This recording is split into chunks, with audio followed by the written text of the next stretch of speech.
Psalms 24, verse 1. A psalm of David. The earth is the Lord's and the fullness thereof, the world and they that dwell therein. For he hath founded it upon the seas, and established it upon the floods. Notice those are plural. We'll talk about that later in a minute. Who shall ascend unto the hill of the Lord? Who shall stand in his holy place? He that hath clean hands and a pure heart, who hath not lifted up his soul to vanity, unto vanity, nor sworn deceitfully. He shall receive the blessing from the Lord, and righteousness from the God of his salvation. This is the generation of them that seek him, that seek thy face, O Jacob, Selah. Lift up your heads, O ye gates, and be lifted up, ye everlasting doors. The King of glory shall come in, and the King of glory shall come in. Who is the King of glory? The Lord strong and mighty, the Lord mighty in battle. Lift up your heads, O ye gates, even lift them up, ye everlasting doors, and the King of glory shall come in. Who is this King of glory? The Lord of hosts, plural. He is the King of glory, Selah. This is the coronation. This is the announcing of the king coming in.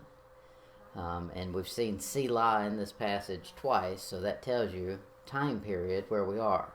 We're at the end of the tribulation, beginning of the millennium, when the king actually comes in. He says, the earth is the Lord's and the fullness thereof, the world and they that dwell therein. So he's made no room for mistaking what he's talking about. If you were to say earth means the ground, he says that's mine. If you were to say world means the people in it, he says that's mine. He says if you still were confused about it, he says everything that dwells therein, it's all mine. So either way you take it, it's all his. He's claiming ownership of all of it. Now the devil tries to make the same claim. He says all of this is delivered to me, and whomsoever I will, I give it to. No, he says right here, it's all mine. Okay, so what the devil has is he has a stolen loan, because people give him the choice to rule their life. And when he rules it, he's ruling it because they've told him to. However, it wasn't theirs to rule. It wasn't theirs to give away. Same with the earth. Even God sets up the rulers, not the devil. God sets them up. Now, the devil may think he's setting somebody up, but God's the one who allows it to happen or not. Spiritually, Paul uses this in 1 Corinthians 10, verse 26. We'll start at verse 25. 1 Corinthians 10, 25. He says, whatsoever is sold in the shambles, that eat, asking no questions for conscience sake. For the earth is the Lord's and the fullness thereof. Now he's using that in a spiritual sense. Spiritually speaking, he's saying it doesn't matter, where it came from. Food is food. If you need food and you've got to get it from, someplace that we wouldn't normally choose, that's okay. God can bless it. It belongs to him to begin with. And then he'll further clarify that later on. But in Psalms 24:3, the doctrinal application, well, we can make some spiritual applications in Psalms. He's talking about the literal interpretation of this. Literally, the earth is the Lord's, and one day he's going to come back and claim it, and it will be obvious it's his. In Psalms 24:3 says, who shall ascend into the hill of the Lord, or who shall stand in his holy place? Okay, that's Mount Zion. In Psalms 2, verse 6, he says, yet I have set my king upon my holy hill of Zion, Mount Zion. In Psalms 15, 1 and 2, he says, Lord, who shall abide in thy tabernacle? Who shall dwell in thy holy hill? He that walketh uprightly works. He that worketh righteousness works. And he that speaketh truth in his heart, that's faith. So that tells you where we are. We're not in this dispensation. We're talking about a holy hill, a temple, a specific place that is God's. Psalms 24:2 says, for he has founded it upon the seas, plural, and established it upon the floods, plural. Okay, so that's not talking about Noah's flood, because that's over. So is it no longer established? I mean, if we're going to say that's Noah's flood, the obvious problem with that is flood is singular. This says floods plural. If we're going to say that's Noah's flood, then Noah's flood assuaged, it went away. Okay, well, did the foundation? I don't think so. He established it on a flood that's still there. That's why the foundation is still there. Okay, this is not going to be the water or the seas that are referred to in Genesis 9 through the rest of the chapter. Genesis 9 through the rest of the chapter, you get waters being produced on this earth. But in Genesis 1:1, he says, in the beginning God created the heaven and the earth. That's the earth we're talking about with foundations. And the waters, the seas, the floods that he's talking about are something that's above you and something that's below you. Because that's exactly where his hill is. That's where his temple is. That's where the place of God's abode is. In Psalms 48:2, he says, beautiful for situation, the joy of the whole earth is Mount Zion on the sides of the north of the city of the great king. Now, while we can try to stretch it and say that that's David talking about Jerusalem, that's only a picture of the real thing, and David's only a picture of the real king. Okay, so the real one is on the sides of the north, as in you go straight north. There's sides, it's in the shape of a triangle. You get to the top, there's his temple. In Isaiah 66:1, he says, thus saith the Lord, the heaven is my throne. Okay, there's the place of his abode. The heaven is my throne, and the earth is my footstool. Okay, so why would he put a city on his footstool? Okay, well, if his throne is heaven, as in the third heaven here, then the earth is his footstool. That tells you how much he thinks of it. That's the priority he puts on it. The heaven is my throne, the earth is my footstool. Where is the house that ye build unto me?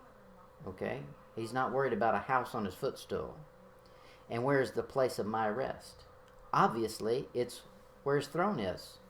That's the place of his rest, where he sits on a throne. He rests on the throne. Matthew 23:22, he says, and he shall swear, and he that shall swear by heaven sweareth by the throne of God and by him that sitteth thereon. So that tells you where he is. He's in heaven.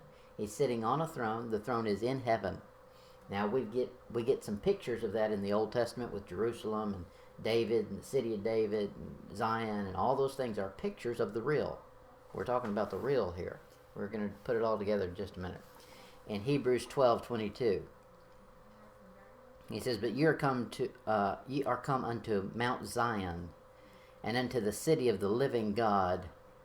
Here's where it is.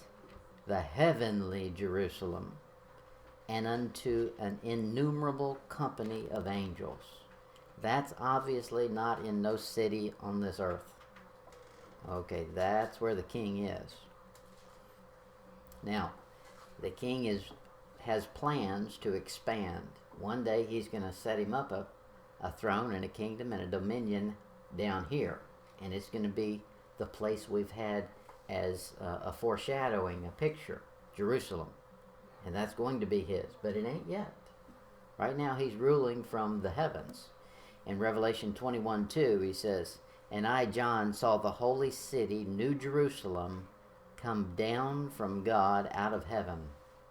Now he's going to rule from earth, but it's through that same city that's his city. It's going to come to earth.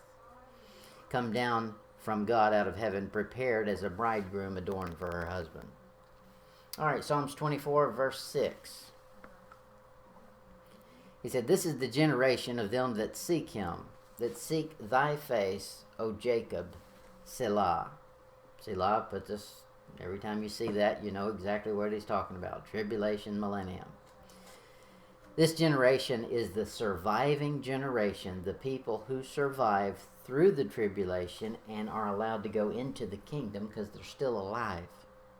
They made it through. They endured to the end. That generation. In Zechariah 14:9, Zechariah 14:9, it says, and the Lord shall be king over all the earth. Well, I thought he already was. But this is talking about something different. He will physically be here. The earth will realize it. in that day, that is, there's a specific day that the whole world realizes he is the king. In that day shall there be one Lord, and his name one. In Isaiah 57:13, he says, when thou criest, let thy companies deliver thee. But the wind shall carry them all away. Vanity shall take them. But he that putteth his trust in me shall possess the land, and shall inherit my holy mountain. The thing that's coming down. They'll get to inherit the ability to come into New Jerusalem. The Jews who make it through. That's tribulation. Psalms 24 verse 7. I know we're moving fast for the amount of info we're giving out here, but Psalms 24:7. Lift up your heads, O you gates, and be lifted up, ye everlasting doors, and the King of glory shall come in. Okay, so we've got coming in and going out and everlasting doors, and that's something a little different than what we see.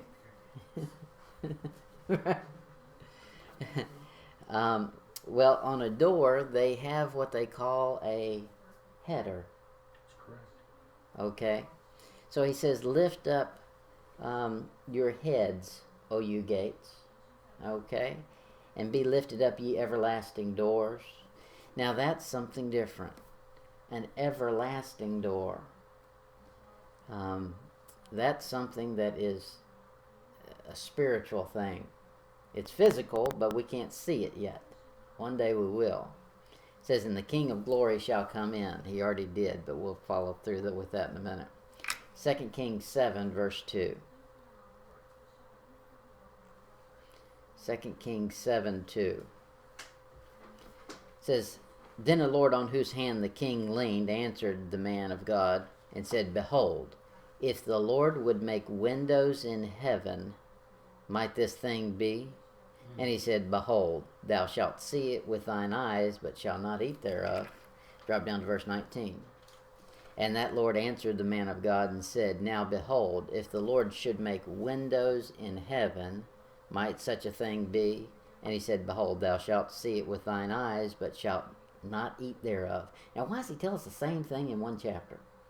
Twice in one chapter. To confirm it? That's right. There's something about windows and doors that are up there. Jesus says, I am the door. There's literally doors and windows in heaven. We've seen there's a city in heaven, New Jerusalem, and that thing will come down here one day. In Song of Solomon 2, verse 9. Song of Solomon is a whole book that you have to understand. Or you get in trouble. Song of Solomon is a book that is a picture of Jesus Christ and his bride, or God the Father and Israel. Here he says, my beloved is like a roe or a young hart. Behold, he standeth behind our wall. Okay, there's something that blocks us. He says, now we see through a glass darkly. You can't see all the way up to New Jerusalem right now. Behind our wall, he looketh forth at the windows. He showeth himself through the lattice. In Ezekiel 43, verse 4. Ezekiel 43, 4 says, and the glory of the Lord came unto the house by the way of the gate, whose prospect is toward the east. Okay, so that's going to tell you where the door, the window, the gates, where all that is. If you're prospecting for gold, you're hunting for it. If you're hunting for the gate, the door, the windows, you need to go to the east, as in where the star appeared. The east, as in there is no United States, North America, South America, and all that stuff. It's just the territories that God set up in the Bible. Those are the ones that you'll be able to view him coming down with that city from, or with. In Zechariah 14:4. Zechariah 14:4. It says, and his feet shall stand in that day upon the Mount of Olives, which is before Jerusalem, on the east, And the Mount of Olives shall cleave in the midst thereof toward the east and toward the west, and there shall be a very great there shall be a very great valley, and half of the mountain shall remove toward the north and half toward the south. That's going to be something right there. So the King of Glory came into these gates once at his ascension, and he's going to come right back out of them for the ruling. In John 16, verse 11. John 16:11.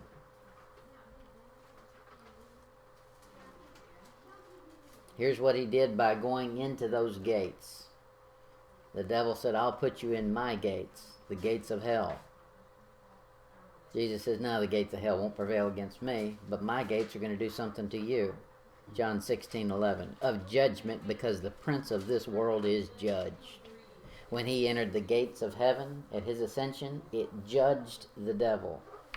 It proved to the devil he was powerless against Jesus Christ.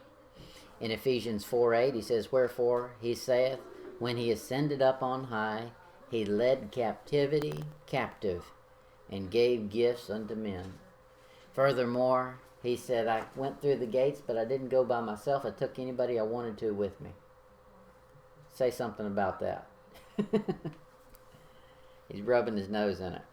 In Colossians 2:15, it says, and having spoiled principalities and powers, he made a show of them openly, triumphing over them in it.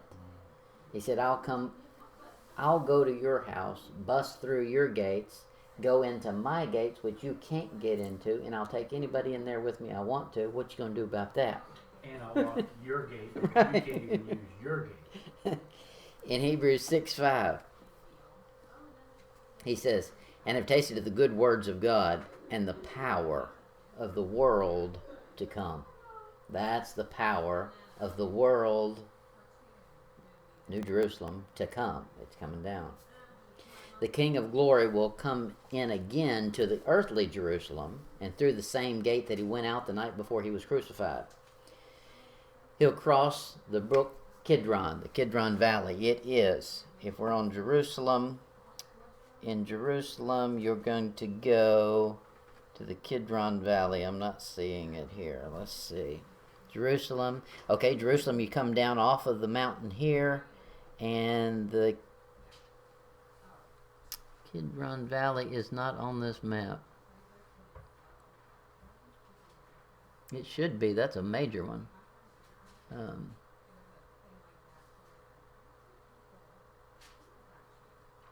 Anyway, you come down across off of the mountain here, go by Jericho, come up north, and this is where David went.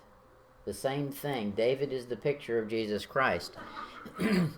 David being expelled from his throne, Jesus Christ being rejected by his people, who he should have been the king of. It has to go outside the city. He goes out here to the Garden of Gethsemane.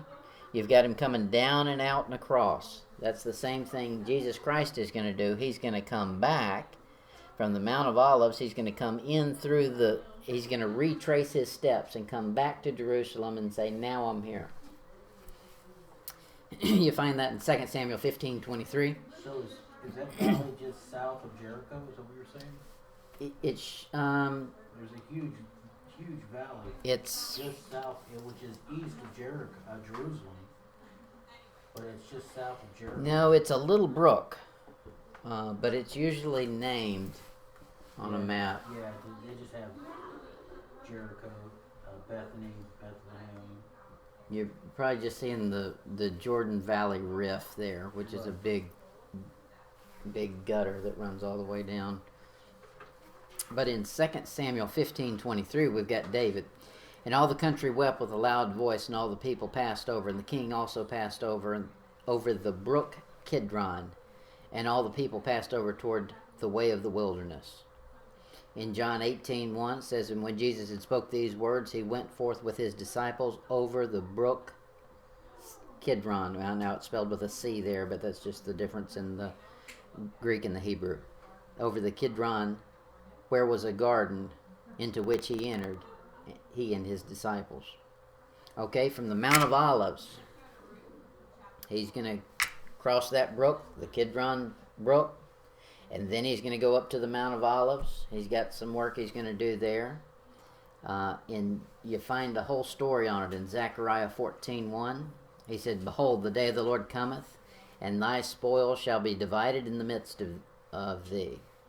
For I will gather all nations against Jerusalem to battle, and the city shall be taken, and the houses rifled, the women ravished. And half the city shall go forth into captivity, and the residue of the people shall not be cut off from the city.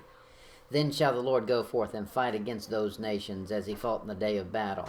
And his feet shall stand in that day upon the Mount of Olives, which is before Jerusalem on the east. And the Mount of Olives shall cleave in the midst thereof, toward the east and toward the west, and there shall be a very great valley. And half the mountain shall remove toward the north, and half toward the south. And ye shall flee to the valley of the mountains, for the valley of the mountains shall reach unto Azel. Yea, ye shall flee, as ye fled from before the earthquake in the days of Uzziah, king of Judah.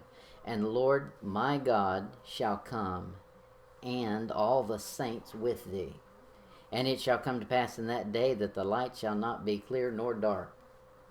Okay, so that's what's happening. Now, that's obvious what he's talking about there. He's talking about Jesus Christ coming back. And this is the direction, the actual steps, his path he's coming back through. In Acts 1, verse 11.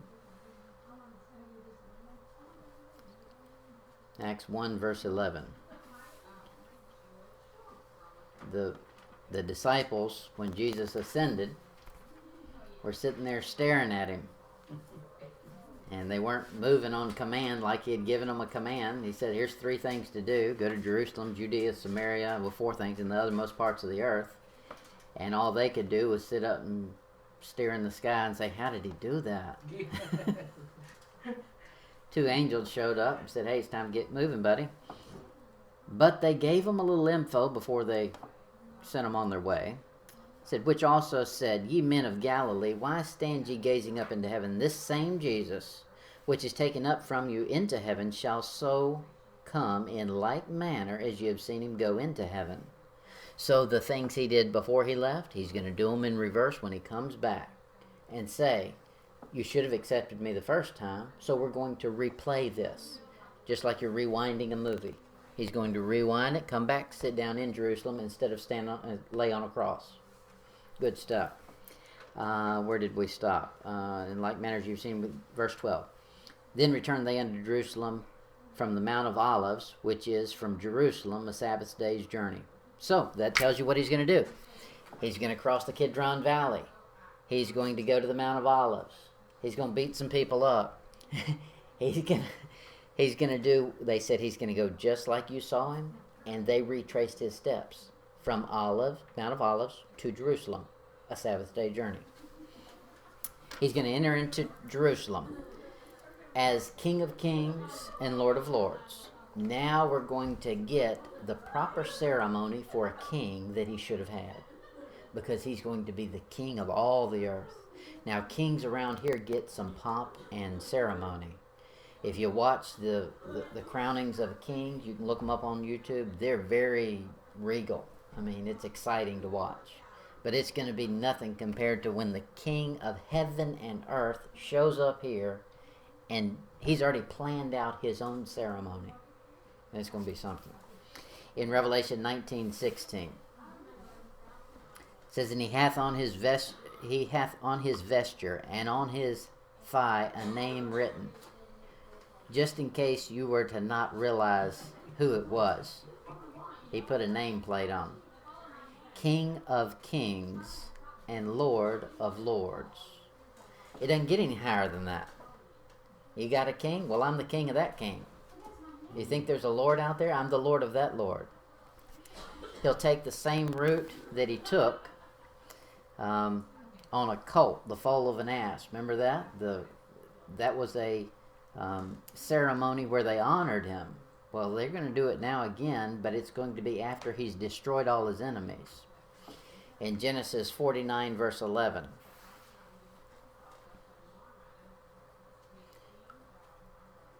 In Genesis 49, verse 11, it says, binding his foal unto the vine, and his ass is cold unto the choice vine. He washed his garments in wine, and his clothes in the blood of grapes. Okay, that tells you something. It's going to clarify itself the farther we get into this. When he comes in to Jerusalem for all the people to cheer his route into the throne, what he does is he puts down any foe, any enemy. He's saying right there, when he does it, his clothes are still going to be spattered with blood. In Job 39:5 says, who has sent out the wild ass free, or who hath loosed the bands of the wild ass? Well, that was Jesus Christ who did that. Remember, this was a colt that he rode into Jerusalem on. That is, he's the foal of an ass. Okay, it's not tamed. Neither was the ass. That's the reason it was tied there. You find in the Old Testament, the rule is if you don't redeem the ass with a lamb, you have to break his neck. So that's what it was there for. Jesus Christ loosed it. He was the lamb and freed it. And that's what he's talking about here. In Zechariah 9:9, he says, rejoice greatly, O daughter of Zion. Shout, O daughter of Jerusalem. Behold, thy king cometh unto thee. He is just, having salvation, lowly, and riding upon an ass, a colt, the foal of an ass. That was the first time.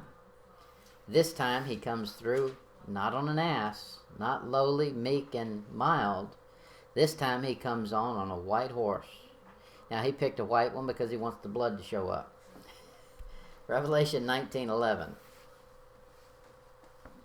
Revelation 19:11. It said, and I saw heaven open, and behold, a white horse. And he that sat upon him was called Faithful and True, and in righteousness he doth judge and make war. Most people don't know that God. This is Jesus Christ. He makes war. Revelation 14:19. Revelation 14:19 says, and the angel thrust in his sickle into the earth, and gathered the vine of the earth, and cast it into the great wine press of the wrath of God. And the wine press was trodden without the city, and blood came out of the wine press, even unto the horse's bridle, by the space of 1,600 furlongs. Okay, somebody's getting slaughtered. His appearance will be with the evidence of the blood of his enemies. That's how he shows up. Now that's a conquering king. Now we've seen royal kings and prestigious kings and ones that want honor. This one demands it. He not only has all of the pomp and ceremony, but he's just destroyed all of his enemies, and he has their blood on his garments to prove to you he has. Then he goes in and sits down. I don't think I would say, no, you're not king. He's made it clear he is king. Amen. Genesis, no, we've already seen that, Genesis 49:11. But in Isaiah 63:1, he says, who is this that cometh from Edom? Edom, out here. Who is this that cometh from Edom with dyed garments from Bozrah? This that is glorious in his apparel, traveling in the greatness of his strength. I that speak righteousness, mighty to save. Wherefore art thou red in thine apparel, and thy garments like him that treadeth the wine fat? I have trodden the wine press alone, and of the people there was none with me. For I will tread them in mine anger, and trample them in my fury, and their blood shall be sprinkled upon my garments, and I will stain all my raiment. For the day of vengeance is in mine heart. He's got a grudge. And the year of my redeemed is come. And I looked, and there was none to help, no nation, no people. And I wondered that there was none to uphold. Therefore mine own arm brought salvation unto me, and my fury it upheld me. I will tread down the people in mine anger, and I will make them drunk in my fury, and I will bring down their strength to the earth. Okay, there's more being trampled here than just human. He's bringing someone to earth. So the principalities and powers of the air are no longer going to be principalities and powers of the air. He's trampling all his enemies, not just human. Psalm 68:23. Psalm 68:23. He says, that thy foot may be dipped in the blood of thine enemies, and the tongue of thy dogs in the same. Now that's a comforting thing to see. You may, if you read the Bible, you'll find there's several things in it that dogs refer to. Dogs refer to a false prophet or a false teacher. It refers to a Gentile.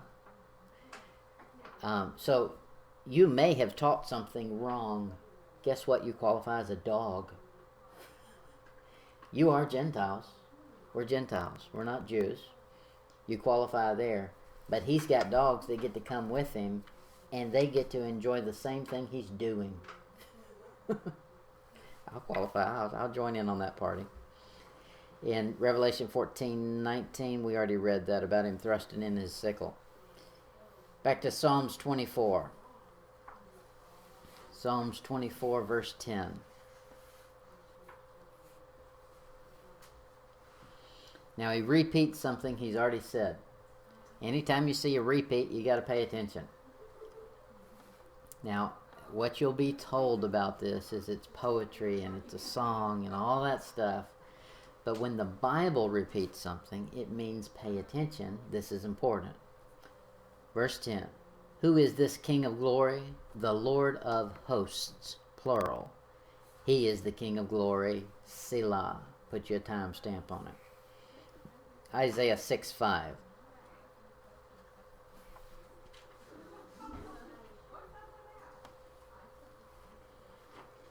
Here's the King of glory. When he shows up, you're not just going to go up and be buddies with him.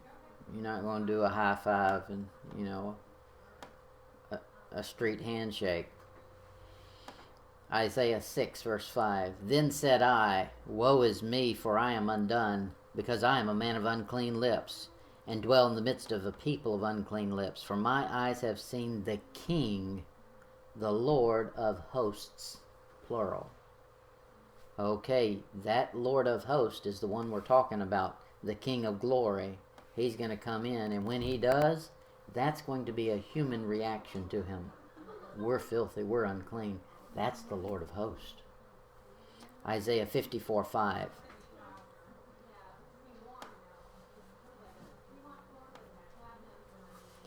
Isaiah 54:5. It says, for thy maker is thine husband.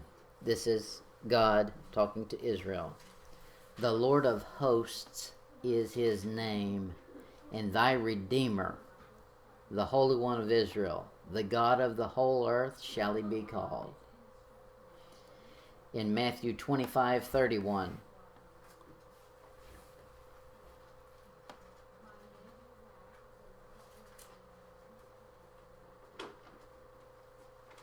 Matthew 25:31.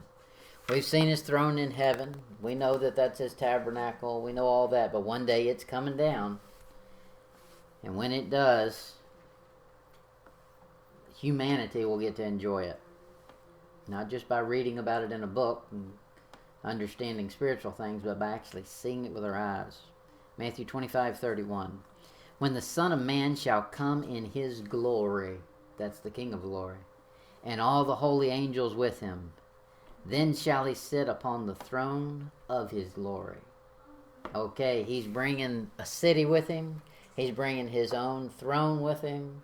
He's got his own court appointees with him, the angels, us, the Old Testament saints. In Luke 9, verse 26. Luke 9:26. Now, we've said all of this just to get to this one verse.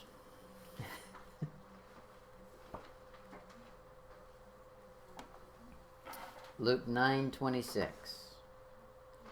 For whosoever shall be ashamed of me and of my words, of him shall the Son of Man be ashamed when he shall come in his glory and in his Father's and of the holy angels. That's talking about his triumphal entry as King of Kings and Lord of Lords. He said, I'm going to look out, and anybody who was ashamed of me and my words, plural, every single one of them, I'll be ashamed of you. I don't think I would want the king who just walked through, 200 million yeah, army. 4 foot of blood, killing people, sits down on his throne and looks over at me and gives that look. No, sir, don't be ashamed of any of his words. Now, I'm not going to get into the translation issue, but there is one Bible you have, a King James, that has all of the words of God. A simple way you know that, simple, without going to Greek, Hebrew, or Aramaic. We can go there, but we don't need to. The simplest way to do it is I can show you, give me any other version in the world. I can show you an error within its own text. You can't find one in the King James. That right there seals the deal. I'm not talking about Greek and Hebrew. We can do it in that too. But in Greek, you don't need the Greek and Hebrew because you speak English. So you take an English Bible, and if it's a NIV, and it says in Daniel, I look, Nebuchadnezzar says he looks in the fire, says, didn't we throw 3 men in the fire? Behold, I see 4, and the 4th is like unto the Son of God in the Bible. Nebuchadnezzar in a NIV says, one of the sons of the gods. Okay, that's not my God. In Isaiah 14, he says, that son of the morning, or son of the day star. Okay, there's some major problems if you've got some version that's substituting Jesus Christ for the devil. So that's the words you don't want to be ashamed of. So make sure you got them. All right, that's the chapter. Short and sweet.